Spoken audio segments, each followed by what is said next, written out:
Good morning everyone. Finally आप लोग का 2022 का जो पीजीटी का एग्ज़ाम था वो कंप्लीट हो गया। 2 दिन में आपका पीजीटी का एग्ज़ाम था 9 और 10 मई को। आई होप, मुझे उम्मीद ही नहीं बल्कि पूरा विश्वास है आप में से 90% स्टूडेंट ऐसे हैं जिनको पेपर का लेवल बिल्कुल समझ में ही नहीं आया होगा कि एग्ज़ामिनर जो है क्या पूछने का प्रयास कर रहा था, क्या कहने की कोशिश कर रही थी।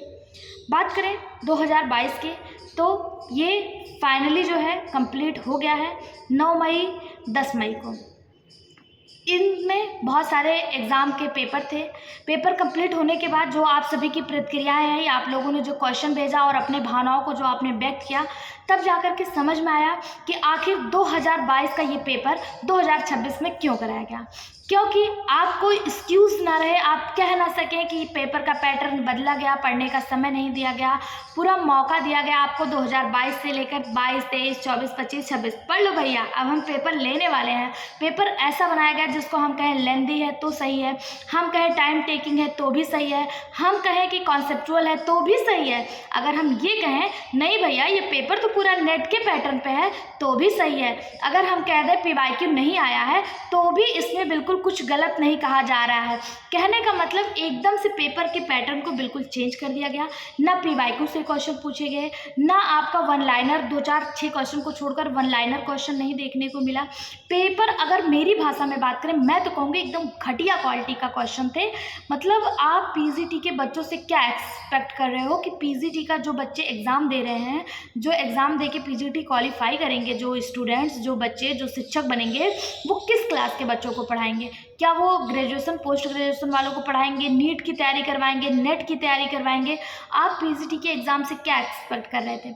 आप ये कह सकते हैं कि ये जो पेपर था पूरी तरह से एआई बेस्ड था। एग्जामिनर ने मतलब आपके पास एक लंबा चौड़ा ब्रॉड सिलेबस था, आप चाहते तो वहाँ से क्वेश्चन दे सकते थे, आप चाहते सिलेबस का अच्छे से एनालिसिस करते, प्रीवियस ईयर क्वेश्चन। चलिए 2016 तक जो पेपर का पैटर्न था वो तो था, मतलब एक जैसे ही था, लेकिन 2021 नहीं कह सकते, 2021 में भी थोड़ा बहुत बदला था। लेकिन इस बार जो पेपर का पैटर्न है वो बिल्कुल एकदम आप कह सकते हैं कि मेरे समझ से तो परे था। आप लोग को क्या लगता है, आप लोग क्या कहना चाहेंगे? अपनी राय जो है कमेंट बॉक्स में ज़रूर दीजिएगा। फिर भी हालांकि इस पेपर से आपको बहुत कुछ सीखना है, क्योंकि अभी आपको जो है 3 और 4 जून को टीजीटी का एग्ज़ाम देना है। और इसके अलावा बात करें अब आपको क्या सावधानियां बरतनी है, कैसे आपको आगे बढ़ना है, इन सब के बारे में इस वीडियो के माध्यम से बात करते हैं। देखिए मेरे दोस्तों, पेपर देखने के बाद मुझे भी लगा कि जो पेपर का एक ट्रेंड था, जैसा मैंने अभी आपसे कहा कि 2016 एग्ज़ाम तक जो ट्रेंड था वो बिल्कुल मतलब चेंज हो गया। 21 में भी थोड़ा बहुत चेंज हुआ था, लेकिन 2016 तक मतलब प्रीवियस ईयर बहुत ज़्यादा दिया जाता था, पेपर बना दिया जाता था। 21 में थोड़ा बहुत बदला, लेकिन इस बार पीजीटी का जो पेपर है, अगर हम कहें कि एकदम से कॉन्सेप्चुअल रखा गया। पेपर में हर क्वेश्चन आपको सोचने के लिए मजबूर कर दिया गया। 120 मिनट में 125 क्वेश्चन, निश्चित तौर पर कह सकते हैं कि टाइम जो है कम पड़ गया। ऐसा आपको जनरली एग्जाम में देखने को नहीं मिलता था। पीजीटी के एग्जाम में मैथ वालों को टाइम टेकिंग होता था, बाकी साइंस के क्वेश्चन, साइंस वालों को, होम साइंस वालों को, मतलब जूलॉजी, बॉटनी, साइंस में तीनों, होम साइंस वालों को मतलब टाइम टेकिंग, मतलब टाइम कम नहीं पड़ता था। लेकिन इस बार आप कह सकते हैं कि पेपर के लिए टाइम जो है वो बिल्कुल कम पड़ गया था, क्योंकि क्वेश्चन अगर आपने पेपर नहीं दिया है और पेपर उठा के अगर आपने एनालिसिस किया है, अगर आपने पेपर दिया है तब तो आपको समझ में आ रहा होगा। अगर आपने पेपर नहीं दिया है तो एक बार आप पेपर उठाइएगा या फिर आप यूट्यूब पर ही डालिएगा प्रीवियस मतलब इस बार का क्वेश्चन पेपर, तो आपको देखने को मिल जाएगा। जो क्वेश्चन थे ना भाई साहब, क्या ही कहें अब आपसे, कि मतलब ऐसे लग रहा था एकदम नेट बेस्ड पे पेपर था। ठीक है, तो किसी भी सब्जेक्ट की आप बात करें, यहाँ पे बहुत सारे ऐसे विषय हैं जिनमें इतना ज़्यादा टाइम टेकिंग नहीं होता, जैसे आपका बायोलॉजी हो गया, फिजिक्स हो गया, होम साइंस वगैरह हो गया, इसमें बहुत ज़्यादा टाइम टेकिंग पेपर नहीं होता। लेकिन इस बार जो पेपर हुआ ना, सेकेंड मीटिंग में आपका जो इंग्लिश, कृषि, वाणिज्य, समाजशास्त्र, ये पेपर जो हुए, सारे पेपरों की लगभग कमोवेश स्थिति वही रही है। अब आपको क्या करना चाहिए, अब मैं आपको बताऊं कि आपका जो पेपर हुआ है, अब आप ध्यान दीजिए कि जो आपका पेपर हुआ है, अब आप जो है टीजीटी का जो एग्ज़ाम है उस पर आपको फोकस करने की बहुत ज़्यादा ज़रूरी, मतलब अब मैं आपको टीजीटी के एग्ज़ाम के लिए बहुत ज़्यादा शुभकामनाएं देती हूँ। अब आप जो है, अब आपके पास बहुत ज़्यादा टाइम नहीं बचा है कि अब आप बहुत ज़्यादा कुछ कर सकें, क्योंकि अब मुझे लग रहा है कि जो इसमें पेपर था, जो पीजीटी का लेवल था, थोड़ा बहुत कम ज़्यादा ऊपर नीचे उसमें भी आएगा। टीजीटी एग्ज़ाम के लिए आपको सीख लेना है। जी हाँ, टीजीटी एग्ज़ाम के लिए अगर आप प्रीवियस ईयर क्वेश्चन के अकॉर्डिंग चीज़ों को पढ़ रहे हैं, फैक्चुअल पढ़ रहे हैं, तो निश्चित तौर पे आपको सोचने की ज़रूरत है और अपने कॉन्सेप्चुअल बेस पर अपने आप को शिफ्ट करने की ज़रूरत है। आपको बुक को पढ़ने की ज़रूरत है, आपको बहुत डेप्थ में पढ़ने की ज़रूरत है। हालाँकि अगर आप चाहेंगे तो मैं आपको सारी चीज़ों को समझते हुए बहुत डिटेल में एक वीडियो बनाऊँगी, जो आपको टीजीटी एग्ज़ाम के लिए काफ़ी हेल्पफुल होगा, उस पे मैं बात करूँगी। लेकिन अभी के लिए मैं आपको एक ओवरव्यू देना चाहती हूँ कि अगर आपके पास जो बुक्स हैं, जो आपने बुक्स रखा, अब आप प्रीवियस ईयर छोड़ दीजिए, चीज़ों को कॉन्सेप्चुअल पढ़िए।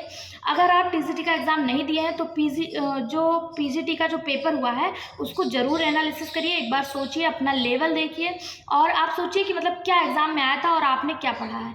मैं अभी देखो जीआईसी एलटी ग्रेड जो आपका मेंस का पेपर है, आप प्रीलिम पास हो गए लेकिन मेंस को आप इग्नोर कर रहे हैं, आप टीजीटी पे फोकस कर रहे हैं, पीजीटी पे फोकस कर रहे हैं कि मेंस हमसे नहीं हो पाएगा। तो आपको एक सलाह देती हूँ कि आप अपने मन की जो ये भूल है कि आपसे मेंस नहीं हो पाएगा, आप ये गलती बिल्कुल मत करिएगा। अपने मन की भूल को निकाल दीजिए। मेंस जो है वो इजी रहेगा, क्योंकि इस बार जो पीजीटी का एग्ज़ाम हुआ उस हिसाब से लग रहा है कि जो एलटी ग्रेड का मेंस होना है वो आपका जो है इजी होने वाला है। अगर आपके हाथ से ये मौका निकल जाएगा तो आपको पछताने के सिवा कुछ नहीं बचेगा। इसलिए आपके पास जो भी अवसर है, आप बहुत सोच समझ के, बहुत समझ बूझ कर अब यूटिलाइज करने की ज़रूरत है। क्योंकि आप लोगों ने शिक्षा मंत्री के बयान को सुना होगा, जैसे कि वो बार बार कह रहे हैं कि उनको जो है उससे नहीं, मतलब उनके पास वैकेंसी नहीं है, ये नहीं है, वो नहीं है।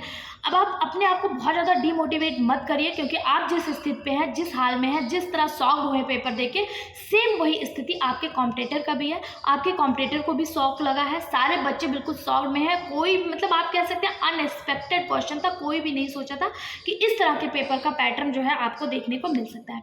आगे वाले जीआईसी एग्जाम में अब आप अपने आप को बहुत ज़्यादा फोकस्ड रखने की ज़रूरत है। सबसे पहली बात, आपको बुक्स पे फोकस करना है, प्रीवियस ईयर को ज़्यादा से ज़्यादा अवॉइड करना। जो आपने पढ़ लिया, जो आपने समझा, वो बहुत अच्छी बात है, बहुत कुछ पढ़ लिया होगा अभी तक आपने, क्योंकि अब एग्जाम में बहुत ज़्यादा टाइम नहीं बचा। लेकिन अब आपको बुक्स के साथ बने रहना है। बुक्स उठाइए और कॉन्सेप्चुअल क्वेश्चन जो है उन पे फोकस करिए। इसके अलावा आपको जीएस भी बहुत ज़्यादा हेल्प करने वाला है। जीएससी एग्जाम में जीएस से भी क्वेश्चन पूछे जाते हैं, तो आप उस पर भी थोड़ा फोकस्ड करते रहिए। बाकी हमसे जो हो पाएगा, जैसे हो पाएगा, मैं आपके लिए लेकर आती रहूँगी। अगर आपकी कोई स्पेशल डिमांड है, कोई स्पेशल बुक है, कोई स्पेशल टीचर है जिनकी बुक को आप जो है पढ़ना चाहते हैं, तो प्लीज़ कमेंट बॉक्स में हमें सजेस्ट करिएगा। और एग्ज़ाम के बारे में आपकी क्या राय है, कमेंट बॉक्स में ज़रूर बताइएगा।